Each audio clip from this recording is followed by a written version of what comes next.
पड़ेंगे, वरना आप दिवालिया हो जाएंगे, आप श्रीलंका बन जाएंगे। बहुत सिंपल सी बात है कि आप अगर 7 रुपए का साबुन ले रहे हैं और 2 रुपए का बेच रहे हैं, फिर तो आपके लिए बड़े मसले हैं ना। बहुत सिंपल सी बात है, दुकानदारी की बात है ये कौम की बात नहीं कर रहा मैं। तो ये सूरत हाल है, ये फैसले इन्हें करना पड़ेंगे और इनको ये फैसले करने से पहले ये सोचना पड़ेगा कि इसकी सियासी कीमत कितनी बड़ी होगी और सियासी कीमत खासी बड़ी होगी। दोस्तों मैं मिंदर शर्मा स्वागत करता हूं गठन वर्ल्ड हिंदी में आपका। उम्मीद करता हूं आप खुश और स्वस्थ है। दोस्तों आइए दिखाते हैं पाक मीडिया की एक और लेटेस्ट डिबेट, जिसमें कैसे अब पाकिस्तानियों को डर लगने लग गया है कि पाकिस्तान अब के हालात अब श्रीलंका जैसे होने लगे हैं, क्योंकि पाकिस्तान को किसी भी हुक्मरान ने आज तक ऐसी गुड गवर्नेंस नहीं दी कि पाकिस्तान कुछ आगे की तरफ ग्रोथ कर सके, और अब आने वाले समय में भी ऐसा कुछ दिखाई नहीं दे रहा है। जबकि आज पाकिस्तान की सबसे बड़ी मुश्किल IMF ने खड़ी कर रखी है, जिसने अभी तक पाकिस्तान को लोन न दे के पाकिस्तान की मईशत को तबाह कर रखा है। दूसरी तरफ इनके जो जितने भी दोस्त हैं, जो जैसे चाइना है, सऊदी है, उन्होंने भी आश टिकाए रखी है कि कब इनको IMF लोन दे, तब उसके बाद हम भी अपनी इमदाद जारी करें पाकिस्तान के लिए। तो कहीं ना कहीं आज पाकिस्तान में दिवालिया जो घोषित हो चुका है अनऑफिशियल, वो भी अब दिखने लग गया है, क्योंकि ये पाकिस्तानी मीडिया खुद कह रही है कि हमारे हालात श्रीलंका से कम नहीं है। तो दोस्तों देखिए डिबेट और कमेंट में अपनी प्रतिक्रिया जरूर दें। लास्ट में आपसे रिक्वेस्ट करूंगा, चैनल पर नए हैं तो चैनल को सबसे पहले सब्सक्राइब करें, लाइक शेयर कमेंट जरूर करें। दोस्तों जय हिंद, वंदे मातरम, भारत माता की जय। दोस्तों पड़ेंगे, वरना आप दिवालिया हो जाएंगे, आप श्रीलंका बन जाएंगे। बहुत सिंपल सी बात है कि आप अगर 7 रुपए का साबुन ले रहे हैं और 2 रुपए का बेच रहे हैं, फिर तो आपके लिए बड़े मसले हैं ना। बहुत सिंपल सी बात है, दुकानदारी की बात है ये कौम की बात नहीं कर रहा मैं। तो ये सूरत हाल है, ये फैसले इन्हें करना पड़ेंगे और इनको ये फैसले करने से पहले ये सोचना पड़ेगा कि इसकी सियासी कीमत कितनी बड़ी होगी और सियासी कीमत खासी बड़ी होगी। मैं एक साहब को सुन रहा था, अच्छा लगा मुझे सुन के कि हमें सियासी कीमत की फिक्र नहीं है, हमें मुल्क की फिक्र है। तो मुल्क की फिक्र सबको होनी चाहिए। और जब वही कहता था कि आप अदम एतमाद लेकर ना आए, आप हुकूमत को चलने दें, तो मेरे जहन में यही दस्त ना कि इमरान खान साहब ने पेट्रोल की कीमतों में इजाफा करना बंद कर दिया था, IMF के मुआहदे पर अमल करना बंद कर दिया था। बल्कि मैं तो उससे पहले भी कह रहा था कि ऐसा ना करें, 5 साल हुकूमत करने दें और फिर देखें उसके बाद कौन कहाँ खड़ा हुआ। और मुमकिन है 5 साल में इमरान खान बहुत ज़्यादा आगे चले जाएं, तरक्की कर लें, अवाम को सहूलतें फराहम कर दें, हो सकता है ना कर सकें। तो ये डिपेंड करता था। लेकिन जाहिर सी बात है वो जो अदम एतमाद वाला ग्रुप था प्रिवेल कर गया, और उसके बाद आज इख्तलाफात भी हुए आपस में कि क्या हम फौरी इंतखाबात करा दें। दूसरों ने कहा नहीं, जब आपने पंगा लिया है तो पूरा करें इसको। तो पूरा करना पड़ेगा हर सूरत में, आपको वो तमाम शराइत पूरी करनी होंगी। या तो अमन ना कर दें, अमन ना करने के बाद अपने ऊपर आप सैंक्शंस लगवा लें जी। लेकिन एक सिल्वर लाइनिंग जो मुझे नजर आ रही है वो FATF की नजर आ रही है। इवन इंडियन चैनल भी जो पहले कहते थे कि ग्रे लिस्ट में रहेगा, ग्रे लिस्ट में रहेगा, आप कह रहे हैं नहीं, ग्रे लिस्ट से निकाला जा रहा है पाकिस्तान को। तो शायद उससे कोई खासा फायदा हुआ, आपकी ट्रेड बढ़ जाए, आपके रुपए की कीमत में इजाफा हो जाए, जो उसके असरात होते हैं। लेकिन वो मुकम्मल नहीं होंगे जब तक IMF से आपका मुआहदा नहीं होगा, और उस मुआहदे के लिए आपको सब कुछ करना पड़ेगा। ठीक है, यानी IMF से मुआहदे के लिए सब कुछ करना पड़ेगा। नसीम सिद्दीकी साहब, ये जो डू मोर का मुतालबा है IMF की जानिब से, आवाम को मुश्तिल करेगा या क्या लगता है, आवाम कुर्बानी देने के लिए तैयार हो जाएंगे? आप किस अपना अवाम की बात कर रही है? अवाम कुर्बानी देने, बकरा कोई अपनी मर्जी से कुर्बानी देखते हैं?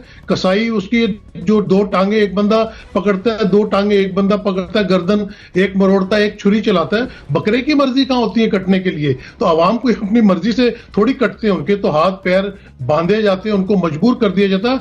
मैं आपको इतनी हैरानी वाली बात बताऊं कि मेरा एक कजन है, कराची में रहते हैं, एग्जीक्यूटिव वाइस प्रेसिडेंट एक बहुत बड़े इदारे के, और हमेशा से वो बहुत मतलब मैंने देखा कि अच्छी लाइफ गुजारे थे। आज वो इतने परेशान थे महंगाई से कि मैं परेशान हो गया। मैंने कहा यार तुम भी तो मतलब इससे अंदाजा लगाएं कि गरीब तो मर चुका है, उसकी आवाज बोलती बंद हो चुकी है, वो नहीं बोल सकता, वो चीख भी नहीं सकता, कहते हैं ना चीखें निकलेंगी, वो नहीं चीख सकता क्योंकि चीख चीख के उसका हलक जो है वो सूख चुका है। जो मेरे और आपकी तरह नौकरी पेशा उनके तो ना पूछे कि बस चला रहे हैं किसी तरह, इनकी इतनी बड़ी बड़ी पोस्ट वाले लोग परेशान हैं। तो ये डू मोर करना पड़ेगा। देखिए हमारे मुल्क में हर वक्त IMF के ऊपर डिस्कशन हो रही होती है, IMF ने ये कर दिया। भाई जब आप कर्जा लेने जाएंगे तो आपको उनकी शराइत माननी पड़ेंगी। अभी शाइस्ता आप एक अपनी गाड़ी के लिए अप्लाई करें जरा किसी बैंक में, तो देखें बैंकर आपकी आके क्या क्या आपसे पूछता है और क्या क्या आपसे मांगता है। तो मैं तो ये कहता हूं कि ये तमाम PTI हो, मुस्लिम लीग नून हो, पीपल्स पार्टी हो, ये विजन क्यों नहीं लेके आते कि मुल्क में किस तरह मईशत बेहतर करनी है। पाकिस्तान में डॉलर बाहर से आने चाहिए बजाय कि यहां से बाहर जाएं। आप अपनी हॉस्पिटल इंडस्ट्री को अगर बेहतर करें तो दुनिया भर से लोग अफ्रीकन ममालिक से, मिडिल ईस्ट से आपके पास इलाज कराने आएंगे, डॉलर्स देंगे। आपके मुल्क से लोग लिवर ट्रांसप्लांटेशन करवाने के लिए इंडिया जाते हैं, आपका हमसाया मुल्क है ना। आप अपनी यूनिवर्सिटीज, आपने अपने तालीमी इदारों को आप इतना अच्छा बनाए कि बाहर से लोग आपके तालीमी इदारों में पढ़ने के लिए आए। इसी तरह आप टूरिज्म को प्रमोट करें। आपका एग्रीकल्चर है, मतलब इन चीजों के ऊपर ध्यान नहीं देते जहां से आपको आमदनी आएगी। आप सिर्फ कहते हैं IMF आपको पैसे दे दे, बाबा वो कर्जा देगा, कर्जा प्याली क्या कहेंगी?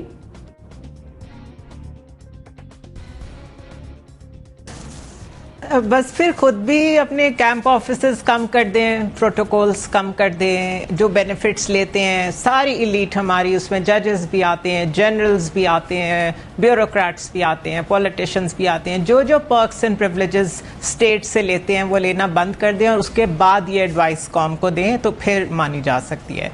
देखिए पाकिस्तान अपनी स्ट्रेटेजिक रेलेवेंस की प्राइस पे करता आया है अभी तक, और हमें ये बात अच्छी तरह पता है कि जब आप रेलेवेंट होते हैं किसी सिस्टम में या किसी भी ऑर्डर में, आप उसका फ़ायदा उठा सकते हैं। आप बार्गेन की पोजीशन में होते हैं। चलें स्टार्ट करेंगे तो 20% गेन करना शुरू करें, आहिस्ता आहिस्ता अपनी स्पेस बढ़ाएं, 30% अपनी बात मनवा ली, 35 अपनी मनवा ली, इस तरह आहिस्ता आहिस्ता कौमें खड़ी हो जाती हैं।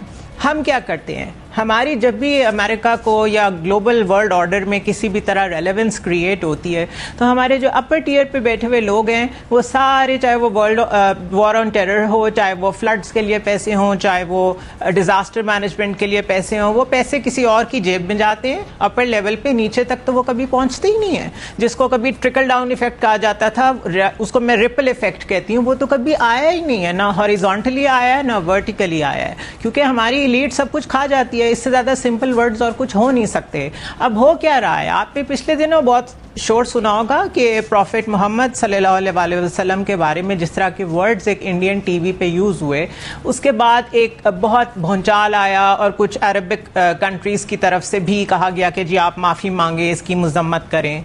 अभी वो तूफान 2-3 दिन 4 दिन पहले ही गुजरा है, लेकिन आज ईरान नए ट्रेड रूट्स इस्टेब्लिश कर रहे हैं इंडिया के साथ। और क्यों कर रहे हैं? क्योंकि इंडिया को रशियन आइटम्स जो चाहिए उसके लिए वो रूट्स फिलहाल यूज नहीं करना चाह रहा जो पहले से बने हुए थे फॉर द स्ट्रेटेजिक रीजंस। तो अगर पूरी दुनिया में ईरान जिसके ऊपर सैंक्शंस हैं वो अपने लिए रूट्स डिस्कवर कर सकता है, इंडिया साफ जवाब दे के अपने लिए चीजें अभी भी रशिया से मंगवा सकता है, हमने अपनी स्ट्रेटेजिक रेलेवेंस का फायदा क्यों नहीं उठाया? हम IMF को क्यों रो रहे हैं? वो हम अपनी इलीट की नाअहली की वजह से रो रहे हैं, और उसमें सारे शामिल हैं क्योंकि बारियां तो सबने ली हैं। तो इसलिए सिर्फ IMF पे बोलते रहना या विक्टिम प्ले करना ये हल नहीं है। अपने अंदर झांकें, हमसे गलतियां हुई हैं और वो इसलिए हो रही हैं कि हमें अपने लोगों का कोई ख्याल नहीं है। पार्लियामेंट, आइन की बालादस्ती, ये सारा हमें किताबों में पढ़ा के बड़ा किया जाता है और फिर सड़कों पे जिस तरीके से घसीटा जाता है एक आम सिटीजन को, वो आप जाए ना जरा बाहर जाके किसी एक शख्स को धक्का दें, आपको पता चलता है कि एक सिटीजन का और स्टेट का रिलेशनशिप क्या होता है। सो बेसिकली IMF हमारे साथ वही कर रहा है जो हम होने दे रहे हैं। LNG के हमने 2015 में, जस्ट द लास्ट कमेंट, 2015 में खाकान अब्बासी उस वक्त देख रहे थे मिनिस्ट्री को, एनर्जी मिनिस्ट्री को, हमने बहुत अच्छे कॉन्ट्रैक्ट साइन किए थे कतर और इटली के साथ। और ये तय होता है उन कॉन्ट्रैक्ट्स में कि अगर वो डिफॉल्ट करती हैं कंपनीज या किसी वजह से हमें शिपमेंट नहीं दे पाती तो वो हमें या तो ऑन स्पॉट बाय करके देंगी या 30% पेनल्टी के साथ वापस करेंगी। हम उनसे पेनल्टी के साथ चीजें नहीं वापस ले सक रहे, हम 30% पेनल्टी नहीं मांग रहे उनसे। आपने ये हमसे कमिट किया था, इसको पूरा करें। सो इसलिए सारा इल्ज़ाम IMF पे डाल देना और खुद विक्टिम बन जाना, this is not gonna work. ठीक है मुज़म्मिल सोहरावर्दी साहब, मुख्तलिफ जमातों के मुख्तलिफ औकात में हमने देखे कि मुख्तलिफ किस्म के बयानात सामने आते हैं। कभी कहा जाता है कि रोटी पूरी ना खाएं, आधी रोटी खा लें, 9 दाने चीनी कम इस्तेमाल कर लें चाय में। अब ये कहते हैं कि चाय की 1 प्याली कम कर लें। ये हुक्मरान हमें तो इस किस्म के मशवरे देते ही हैं, लेकिन अपने खर्चे कम नहीं करते। ऐसे में इस किस्म के बयानात की अहमियत क्या रह जाती है फिर? तो कोई अमल भी तो नहीं करता ना फिर इन बयानात पर। हुक्मरान पहले खुद तो अमल करें, उसके बाद ही आम आदमी करेगा अमल। इसीलिए तो आम आदमी नहीं करता, क्योंकि वो देखता है कि मेरे हुक्मरान अयाशी कर रहे हैं, और मेरे हुक्मरान जब अयाशी कर रहे हैं तो फिर मैं इस पर कैसे अमल करूं। तो ये तो कॉमन सेंस की बात है कि जब तक हुक्मरान खुद नहीं सादगी पर आएंगे तब तक अवाम को ऐसा दर्ज देना कोई काबिल फहम बात नहीं है। आपको पहले खुद एग्जाम्पल सेट करनी पड़ेगी और उसके बाद ही आप लोगों से कुछ डिमांड कर सकते हैं। आप खुद सादे कपड़े पहने, सूटेड बूटेड ना नजर आए। आपके दफ्तरों से, आपकी गाड़ियों से, आपके औकात कार से सादगी नजर आनी चाहिए। आप ब्रांडेड चीजें आपने ना पहनी हो, महंगी घड़ियां ना पहनी हो। आप जब आवाम के सामने आए तो आवाम जैसे लगें। जब आप आवाम के सामने महंगी घड़ियां और ब्रांडेड कपड़े पहनकर आकर सादगी का दर्ज देंगे तो वो आवाम का मजाक ही लगेगा, चाहे कोई भी हो। इसमें तो कोई दो राय नहीं है। मैं सब लोगों को सब पता है किसने क्या पहना है और किसने क्या पहना हुआ है।